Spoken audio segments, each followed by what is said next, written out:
Hey guys, what is up? This is Mr. A. Crizzy here, and in today's movie review, I'm going to be doing a movie review on this 2023 film, and this review is on a Godzilla movie, and this review is on Godzilla Minus One. Godzilla Minus One goes like this. In post-war Japan, Godzilla brings a new devastation to an already scorched landscape.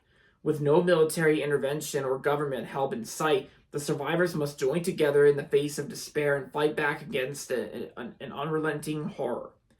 From renowned director, screenwriter, and VFX, like visual effects visionary, Takashi Yamazaki, like whatever you want to say this name. It comes Godzilla Minus One, a film about the power of home in the face of despair.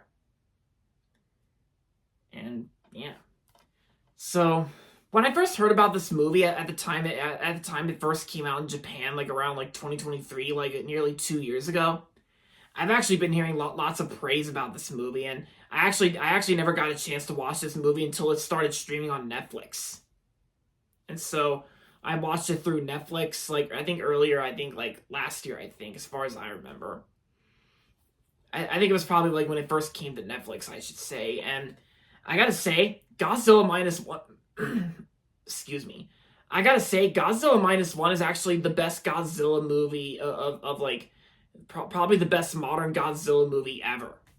Yeah, I know the MonsterVerse Godzilla films are they're good and all, but they clearly have nothing to do with this movie, and this is actually like a different kind of Godzilla film that does not take place in the MonsterVerse.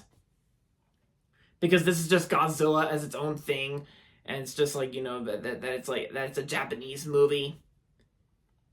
And I gotta say, by the way, this movie looks, this movie is actually very well made, because I like how the story is actually very perfect for a Godzilla movie, and yeah, and I gotta say the Japanese performances, I think they all do a really great job in this film.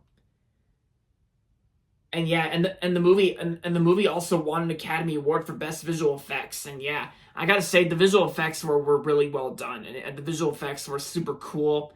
And even the action sequences when we get to like Godzilla attacking this landscape. Yep, and the movie's rated PG-13 for some creature violence and action, and the runtime is 125 minutes. Yeah. It's a really long movie, but I for the most part enjoyed it. And of course, yeah, I recently got this DVD from Amazon, and I think it's still very good to own this movie on physical media, like on DVD.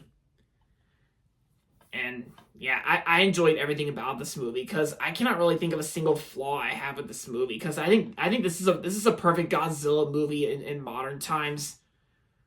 And I could see where the praise was going for, and for the most part, I loved it.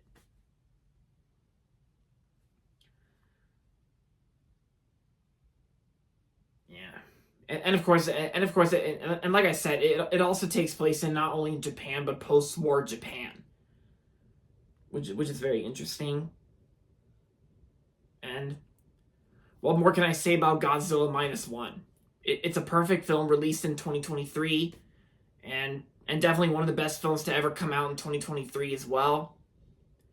So overall, Godzilla Minus One was an amazing, fantastic masterpiece of a Godzilla film from Japan, based in Japan. And I'm going to give Godzilla Minus One 5 out of 5 stars. Yep, a perfect 10 out of 10. So yeah, I highly recommend checking this one out for all Godzilla fans out there. And if you haven't seen this film yet, then it's a great recommendation to all Godzilla fans out there. And there you have it, guys. That's my review on Godzilla Minus One. And that's going to be it for this video, so make sure to give this video a thumbs up and subscribe to my channel if you haven't yet. And as always, thanks for watching, and until next time, this is Mr. A. Crizzy saying, goodbye, everybody, and that's about it.